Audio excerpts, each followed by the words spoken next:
খাবার থেকে কিছু সমস্যা যেগুলো আমরা ইজিলি সমাধান করতে পারি সেগুলো আমাদের ডায়েটের মধ্যেই আছে। সাধারণত ফল খেতে একটু সবজি এই খেতে জিনিসটা আমার জানার ভালো জন্য ছোট আমার ডায়েট মেনটেন ইউটিউব হয়ে যাবে এবং লিঙ্কটি আমি সাবস্ক্রাইব করে 4-5 দিন। কেজি ওয়েট লস আরামসে করে নিতে পারবো। এখানেই আমরা ভুল করে থাকি। আমরা যে সুগার খাচ্ছি, সুগারের মধ্যেও কিন্তু কিছু পরিমাণে সুক্রোজ থাকে, যেটা আমাদের একটা সুগারেরই মানে ফল খাচ্ছি, ফ্রুটস খাচ্ছি, সেগুলো সুক্রোজ থাকে। এবার সুক্রোজ থাকে, ফ্রাক্টোজ থাকে, এগুলো কিন্তু সুগারের একটা ডিরাইভড পার্সন। ঠিক আছে, এক্সেসিভ পরিমাণে ফ্রুটস খেলে যেটা হয় আমাদের বডিতে সুগার ক্যালকুলেশন বাড়তে থাকে।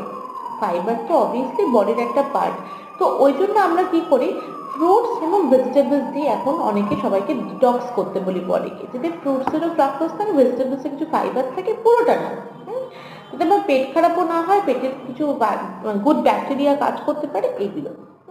এবং এর সঙ্গে সঙ্গে আমরা বলি ডেলি বডিকে কিছু বয়েলড ভেজিটেবলস বডিকে দেওয়ার। বয়েলড, কাঁচা বা ভেজিটেবলস খাওয়া থেকে বয়েল ভেজিটেবলস খাওয়া অনেক বেশি স্বাস্থ্যসম্মত, কারণ বয়েল ভেজিটেবলসের মধ্যে অনেক গুণগত মান ভালো থাকে, বা অনেক গুণগত মানের থেকে বড়